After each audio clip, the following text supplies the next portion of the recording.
aking dala sa gabing madilim. Ikaw ang bawat sana sa lahat ng hiling. Sa ilang mundo sa saya, tunay na ikaw pa rin. Sagot sa aking.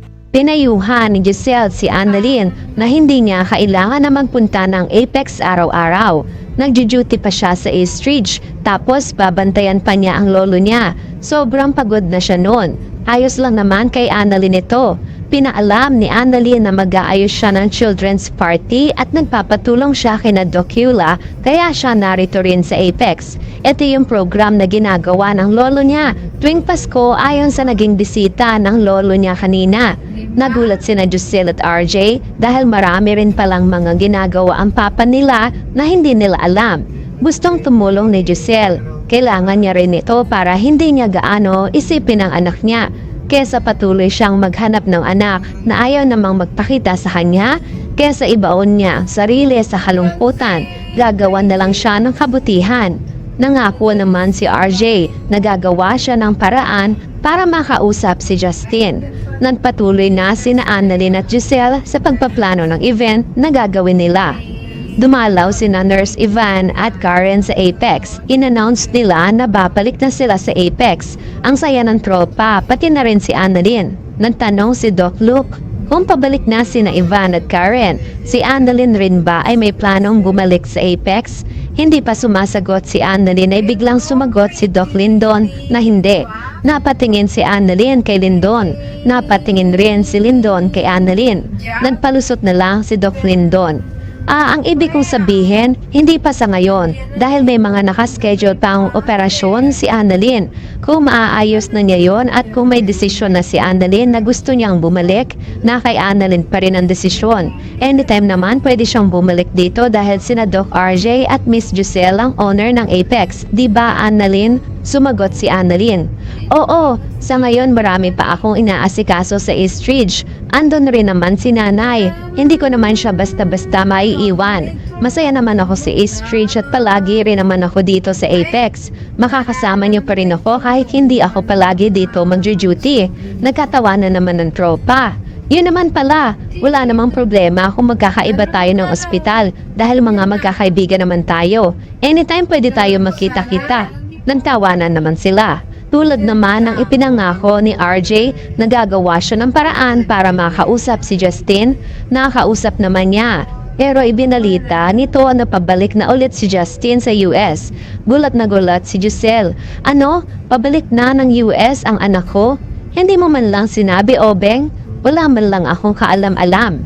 Sabi ni RJ, Ate, masakit nang marinig. Ayaw ka talaga makita ng anak mo.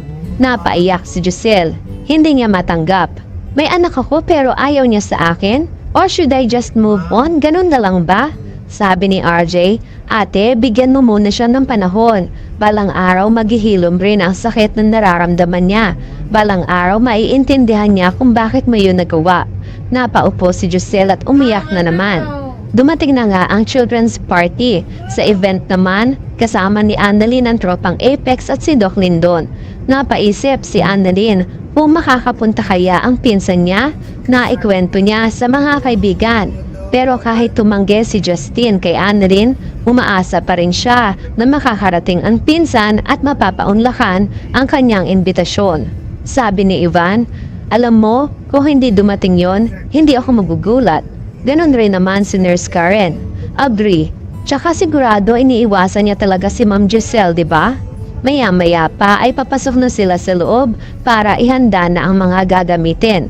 Ay dumating naman si Justin na ikinagulat ni Annalyn. Justin, nakarating ka. Akala ko tatanggihan mo na ako. Pero ang lakas ko kay Lord dahil narito ka. Ang saya-saya ko. Sumagot si Justin. Hindi ako magtatagal. Dumating lang ako para ibigay ang mga laruan para sa mga bata. Pabalik na ako sa US. Naglakad na si Justin. Hinabol siya ni Annalyn. Sandali, aalis ka na agad? Mamaya pa naman siguro ang flight mo. Mag-ingat ka, pero baka pwede na magstay ka muna para pasayahin naman ng mga bata. Sige na para kay Lolo, kahit sandali lang. Dahil maaga pa naman para sa flight ni Justin, pumayag na rin siya. Sige, pero hindi ako magtatagal dahil baka malate pa ako sa flight ko. Natuwa si Annalyn. Talaga? Sige, tara pasok na tayo. Habang naglalakad sila ay nagring naman ang cellphone ni Annalyn at nag-excuse siya para sagutin ang tawag. Si Giselle pala ang nasa kabilang linya. Hello, Tita Giselle. Umiiyak po ba kayo? Sabi ni Giselle. Annalyn, nalulungkot ako. Hindi ko man lang makikita ang anak ko bago siya umalis. Pabalik na raw siya sa US. Hindi ko man lang siya mayayakap. Wala na akong chance para magkabati pa kami. Sinabi ni Annalyn ang good news. Hindi po tita, may chance pa po kayo. Kasama ko po siya ngayon. Andito po siya sa venue. Biglang nabuhayan ng dugo si Giselle sa narinig. Talaga ba? O sige, pupunta ako dyan ngayon. Tumayo na nga si Giselle at nagmamadaling magpunta sa venue ng children's party. Tuwang-tuwa siya. At yan ang abangan natin sa Abot Kamay na Pangarap.